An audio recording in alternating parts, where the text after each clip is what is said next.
The RNC, the Republican National Convention, is happening this week, Monday through Thursday, and it'll basically be an opportunity for President Trump to kind of make his case for why he deserves another 4 years, where, you know, he kind of has, he almost always has a spotlight, I guess, but he really this week will have the spotlight. There'll be plenty of speakers. It'll be sort of a show of unity that the Republican Party has sort of coalesced around him, which was not the case 4 years ago. You know, he'll be speaking on Thursday, but he'll appear almost every night. And I think the message will really be kind of the same thing we've heard from the president for the last couple of months, which is sort of this idea that if Joe Biden is elected, the country will be fundamentally changed and it won't be a safe place and the economy will come crashing down. And, you know, whether or not that stuff is accurate, that's sort of the message that they've latched onto, is that, you know, Joe Biden will impose these radical changes. And I think the president's really more focused on that than he is in laying out sort of a vision for another 4 years on his own. So I think we'll be hearing a lot of attacks this week at the convention. I never expected that my successor would embrace my vision or continue my policies.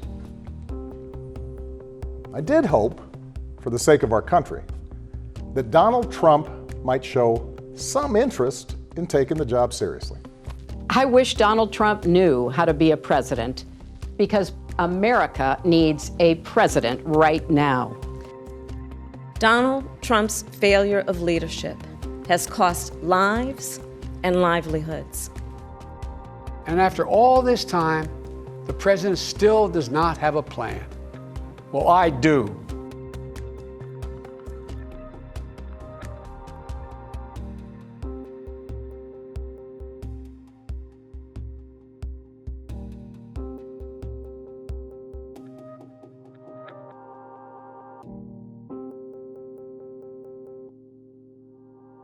The president basically, you know, he decided to take matters into his own hands and sign these executive orders when Congress couldn't come to a deal on coronavirus legislation. And he signed one dealing with providing unemployment benefits, and another that suspended the payroll tax, the collection of the payroll tax, which feeds into Social Security.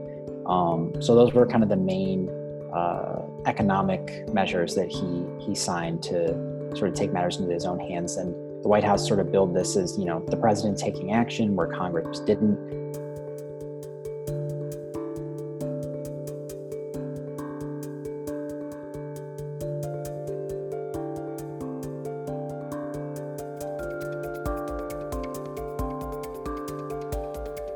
There's, as can be expected, immense fatigue amongst voters and immense pressures, financial pressures on many voters due to this coronavirus situation. So these executive orders do tend to gain good traction with voters and curry overwhelming support amongst the voter base, and certainly amongst, you know, coveted independents, not just partisans. On this specific question that we asked on whether or not voters approve or disapprove of Trump's executive orders for COVID-19 release, which include a payroll tax break, expanded unemployment benefit, and slowing evictions, these are bread and butter issues being felt by many Americans. And as we know, we also have unemployment that is at its highest since the Great Depression. So 68% of voters approved of these measures. Interestingly enough, these measures played very well with millennials and the 35 to 49-year-old age groups, which tend to be families with young children and have suffered quite a bit from this current pandemic and this situation. 73% of this age group or this cohort supported the measures. But even amongst partisans, as you'd expect, there's overwhelming support amongst Republicans, 90%.